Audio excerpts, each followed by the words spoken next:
Voici la première partie. Sous la lueur envoûtante des néons dans une nuit agitée, la ville semblait vivre au rythme d'un destin mystérieux et périlleux. Dans ce décor où les battements des clubs et le vrombissement des voitures se mêlaient à une atmosphère à la fois électrisante et inquiétante. Une énigme glaçante prenait forme.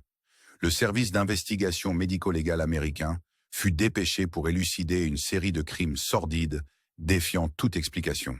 De jeunes filles blondes, rayonnantes et d'une ressemblance frappante les unes avec les autres, disparaissaient sur les pistes de danse bondées de clubs huppés.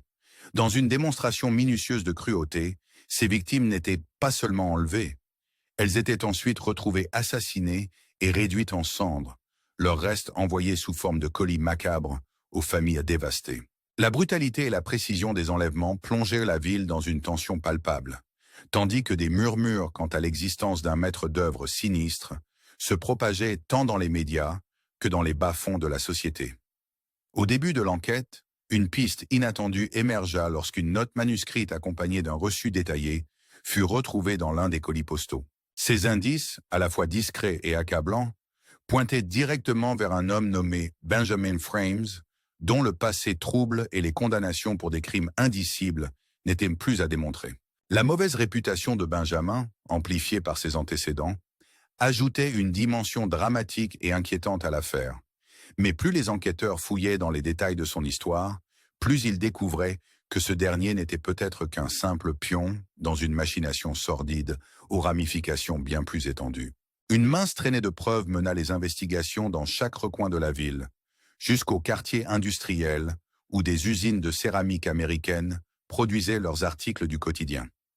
C'est dans ces usines chargées d'histoire, aux façades de briques rouges et dans l'atmosphère dense, que des murmures évoquaient un lien inattendu. Selon certaines rumeurs, le véritable instigateur de ces crimes pourrait se dissimuler sous le masque de l'art, dissimulant sa haine et sa rancœur dans des œuvres trompeusement esthétiques. Au cœur de ce tumulte, une autre jeune disparut sans laisser de traces, et des preuves sinistres reliant cette disparition au véhicule de Benjamin ne firent qu'alimenter le feu des suspicions.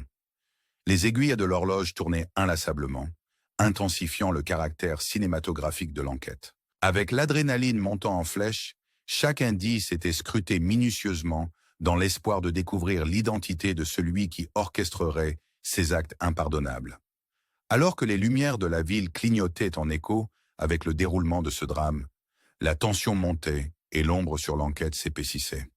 Qui se cachait derrière ces perfides agissements? Et pourquoi ces jeunes femmes, pleines de vie, avaient-elles été choisies? Les interrogations se multipliaient, et l'intrigue s'enfonçait toujours davantage dans un labyrinthe de tromperies, d'obsessions et de révélations glaçantes. Alors que l'enquête gagnait en intensité, les regards se portèrent résolument sur Benjamin Frames, qui fut isolé pour un interrogatoire harassant dans une pièce terne et faiblement éclairée.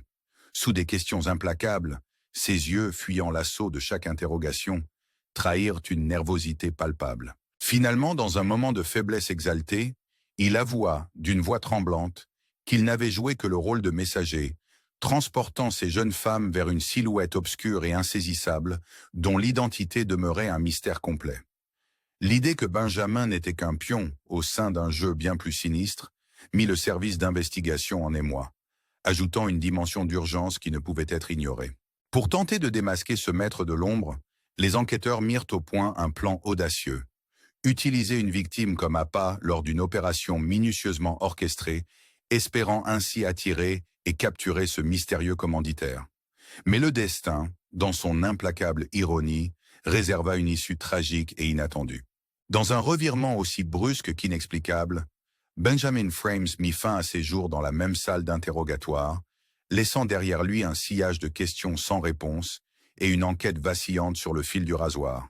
Pourtant, alors que le désarroi et la tension atteignaient leur paroxysme, un incident pour le moins insolite survint lors d'une perquisition dans la carcasse endommagée du van de Benjamin. Marcus Hayes, un expert médico-légal réputé pour son regard aiguisé et son attention aux moindres détails, remarqua un minuscule moustique voltant à l'intérieur du véhicule. Dans un élan d'irritation passagère, il l'abattit d'un geste vif, sans jamais imaginer que ce geste anodin allait bouleverser l'enquête. Ce petit insecte, en tamponnant accidentellement l'intérieur du véhicule, avait recueilli une trace de sang appartenant à l'une des disparues. Nourri par une curiosité mêlée à son instinct professionnel, Hayes célébra immédiatement cette trouvaille en envoyant l'échantillon dans un laboratoire de criminalistique ultramoderne. Les analyses, menées avec une rigueur scientifique implacable, confirmèrent l'impensable. Le sang appartenait à la jeune fille qui avait mystérieusement disparu, malgré l'accumulation des preuves contre Benjamin. Ce succès inattendu apporta non seulement la confirmation de la réalité sombre des enlèvements, mais il laissa également transparaître l'ombre inquiétante d'un véritable instigateur, encore en liberté, tapi dans l'obscurité. Au fil des investigations, alors que la neige de preuves s'accumulait, des liens troublants se tissaient entre les différents éléments de ce macabre puzzle. Des rumeurs persistantes évoquaient l'existence d'un maître criminel animé par une vendetta personnelle d'une intensité déchirante. Par des murmures discrets, circulant tant parmi les experts que dans les rangs des détectives, le nom d'un artiste céramiste reclus se fit entendre. Cet homme, désormais connu sous le pseudonyme de Thomas Donnelly, aurait vu son existence marquée par des drames personnels indicibles. On racontait qu'un sinistre incendie, issu d'un simple mégot de cigarette qu'il avait offert, avait arraché la vie d'un être cher, laissant en lui une douleur et une colère qui ne demandaient qu'à exploser. Fort de ce traumatisme, il aurait choisi de s'associer à Benjamin Frames pour commettre ces crimes atroces, mettant en scène des enlèvements et des rituels morbides où les victimes étaient là réduites en cendres dans un four à céramique dissimulé au fond de son atelier.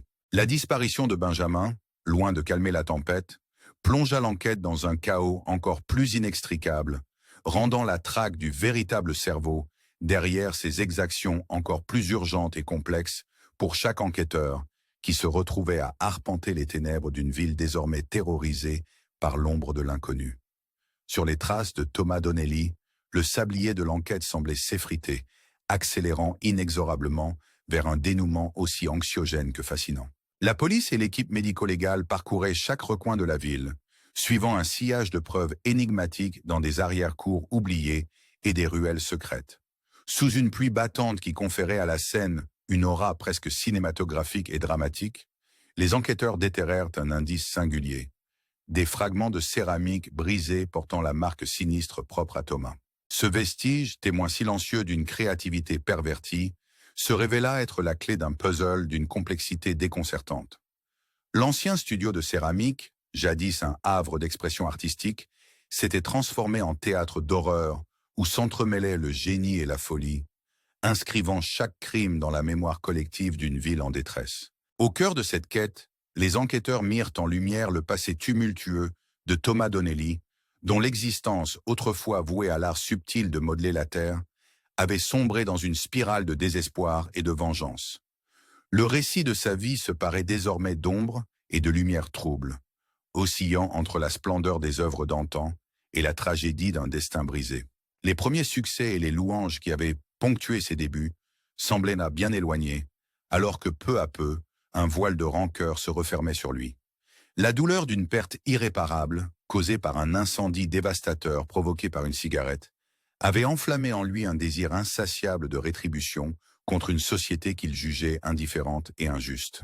Du point de vue des enquêteurs, chaque crime orchestré par Thomas n'était pas un simple acte de malveillance, mais une pièce d'un puzzle macabre où se mêlaient rituels étranges et une savante mise en scène.